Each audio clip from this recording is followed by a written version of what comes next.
민족대표 의암 손병희의 도전과 생애, 두 번째 순서, 출생과 어린 시절. 의암 손병희 선생은 1861년 4월 8일 충북 청주군에서 아버지 의조, 어머니 경주 최씨 사이에서 태어났다. 어머니 최씨가 의암 선생을 가졌을 때 커다란 태양이 품속으로 들어오는 꿈을 꾸었다고 한다. 선생의 어릴 적 이름은 응구였으며 어머니 최씨가 두 번째 부인이었기에 서자로서 많은 서름을 겪었다. 그러나 의암 선생은 일찍부터 기계와 도량이 비범하고 작은 일에 얽매이지 않는 모습으로 여러 일화를 남겼다. 선생이 7살 때의 이야기이다. 하루는 아버지가 몇 번을 부르시는데도 못 들은 척 대답을 하지 않았다. 이는 평소 집안에서 자신을 서자라며 차별 대우하자 바로 잡으려는 것으로, 서자라고 차별하면 아버지라 부를 수 없다며 장단지에 피가 나도록 맞으면서도 고집을 꺾지 않았다. 또 12살 때의 일이다. 형님의 심부름으로 관아에 돈 40냥을 내려가던 중 눈 속에서 얼어 죽게 된 사람을 발견했다. 그러자 선생은 이를 그냥 지나치지 않고 그 사람을 일으켜 업고 근처 주막으로 갔다. 30냥을 주인에게 주면서 치료를 부탁하고 관아에는 10냥만 내고 집에 돌아와서는 태연히 야단을 맞았다고 한다. 역시 12살 때 친구 복동이로부터 아버지가 공금 100냥을 갚지 못해 사형을 받게 되었다는 얘기를 듣고 우리 아버지가 관아에 내기 위한 돈이 있으니 그 돈으로 너희 아버지를 살릴 수 있다고 얘기한 후 아버지가 밤에 잠이 든 틈을 타 몰래 돈을 가져가게 하여 복동이의 아버지를 살렸으며 그런 후 아버지께 돈 100냥이야 없다가도 생길 수 있으나 복동이 아버지 목숨은 다시 생길 수 없다며 자신이 한 일을 사실대로 고했으며 이에 아버지는 앞으로 우리 집안은 응구에게 달렸다며 칭찬한 일이 있었다. 선생은 16세 때인 1876년 곽씨 부인과 결혼했는데 이때에도 선생의 성품을 잘 보여주는 일화가 있다.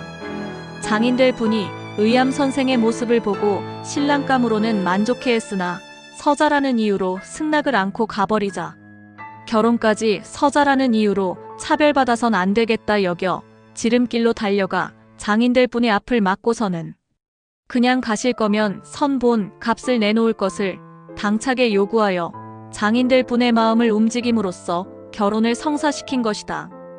이처럼 부당한 관행을 바로잡고 잘못된 일을 그냥 지나치지 않는 선생의 모습은 다음의 일화에서도 잘 확인된다. 선생이 결혼한 해 가을 문중에서 조상묘소 제사가 있었는데 선생도 어엿한 성인으로서 참석하였다. 그러나 집안 어른들이 서자는 조상묘소에 참배할 수 없다며 막고 섰다. 선생은 이 같은 차별은 도저히 참을 수 없다며 바로 집으로 돌아와 삽을 들고서는 다시 묘소로 향했다. 그리고는 조상의 뼈를 나눠서라도 참배를 해야겠습니다 라며 조상의 묘를 파기 시작하였다. 이에 혼비백산한 집안 어른들이 선생의 의지와 기백에 감탄하며 참배를 허용했다고 한다.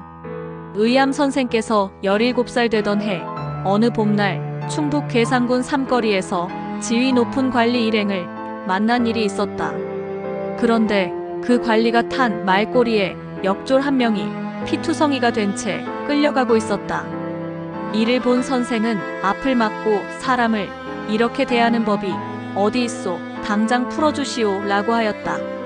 그런데 관리가 오히려 협박하며 나오자 선생은 칼로 말꼬리를 잘라 사람을 구하고 그 관리는 쫓아버렸다.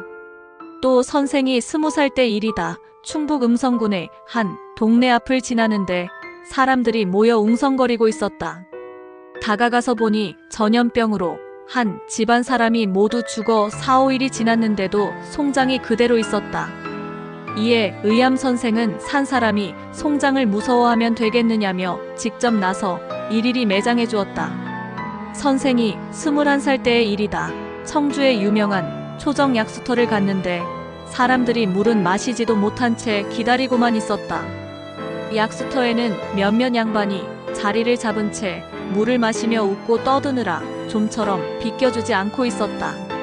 이를 본 선생은 약수터에 들어가 기다리던 사람들에게 물을 나눠주면서 흐린 물을 양반들에게 끼얹었다. 양반들은 화가 났으나 일찍이 의암 선생의 기계를 잘 알기에 그냥 슬금슬금 자리를 피하고 말았다. 그런데 양반 일행 중 한 명이 손흥구가 기질이 훌륭하다더니 오늘에야 만납니다. 난 김반석이요 하였다. 이에 선생이 금반, 돌반이니 양반도 되고 상놈도 되는구려. 난 청주의 유명한 상놈이요 하니 김반석이 왕우장상은 따로 종자가 없다면서 너무 실망말라 하여 서로 마음을 터게 되었다. 이에 선생이 즉석에서 시를 부르고 김반석이 받았었는데 바로 초정약수음이다. 비록 가시나무라 이를지라도 핀 꽃은 아름답고 더러운 연못의 연꽃이라도 향기는 더욱 좋더라. 예와 지금 양반과 상놈이 무엇 다름이 있으랴. 초정의 마음을 씻으니 사람은 평등이더라. 이러한 의암 선생의 기계와 성품은 이후 동학에 입도하고 독립운동에 앞장서면서 더욱 빛을 발하게 된다. 의암 손병희 선생님의 헌신과 뜻을 기리기 위해 구독, 좋아요, 알림, 그리고 공유하기 부탁드립니다.